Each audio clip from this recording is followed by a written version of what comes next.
A Florida beach beauty marries her dream man. They plan to live happily ever after until death do they part.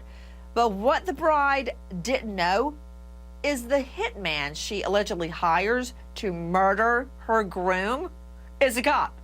That's right. The cops sting the bride on video. She's breaking down in hysterical tears, crying over who she thinks is the dead husband.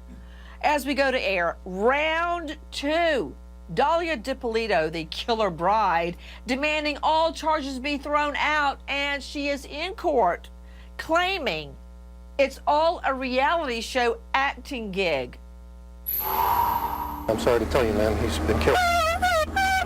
He's been killed, man. Muhammad was on an episode of Burn Notice, and we were trying to simulate the episode that he was on. Okay, you want to kill him, do? It was a murder for hire episode. I saw what you saw and I heard what you heard. Okay, what? You said you wanted to have me killed. I heard that. Okay, joining me, two special guests in addition to Daphne Durrett, criminal court reporter out of Palm Beach Post. With me is the attorney for Dahlia DiPolito, Brian Claypool, joining us, and Jason Brody, her husband's divorce attorney. Jason Brody, Brian Claypool, thank you. Brian Claypool, did you hear what your client said?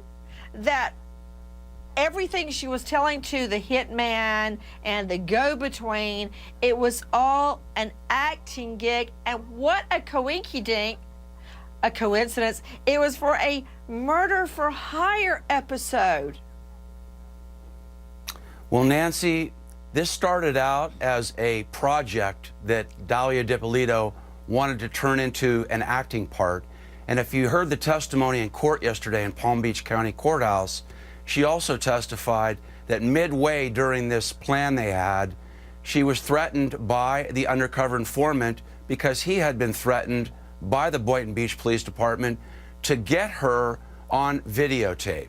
So this changed from a presentation to a preservation of her own safety, and that's what motivated her to go through with this. Okay, you know what? Your argument is so mesmerizing that somebody might actually fall for this. Okay, Brian Claypool, I think that you just told me that this was all an acting gig, I think for a reality show, murder for hire episode, and that the would-be assassin or the go-between was forcing her to do it, and that the police are actually the ones that forced her to do this. For what? Because, Nancy, the evidence yesterday at the hearing categorically showed that this was a pathetic police investigation. In fact, in my opinion, this was not a credible criminal investigation. I thought it was great because they got her on video planning a murder over and over and over again. Right, but Nancy, you can't just look at the video. That's like picking up a book and looking at the conclusion and not reading chapters 1 through 10. Chapters 1 through 10 were, we had a police department that was wanting to get a sensational episode for the Cops TV show. The undercover informant said, I don't want to be part of this investigation.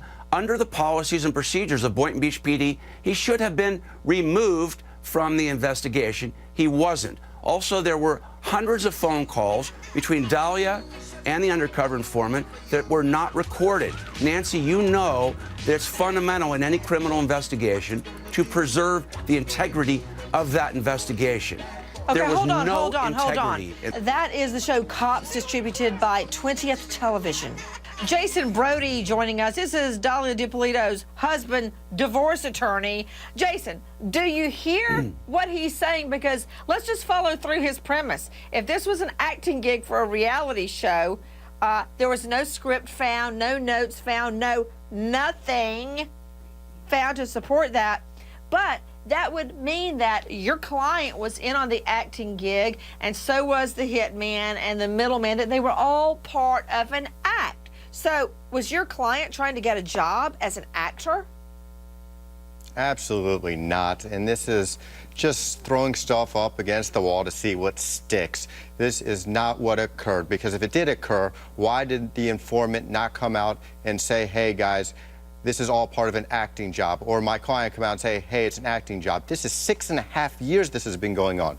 Nobody Nobody has said this now until Dalia Dippolito is now claiming that the two of them are in on it. If the two of them were in on it, why didn't she say in that jailhouse call that you just played, why didn't she say to Michael, tell him it's not real, it was an acting job?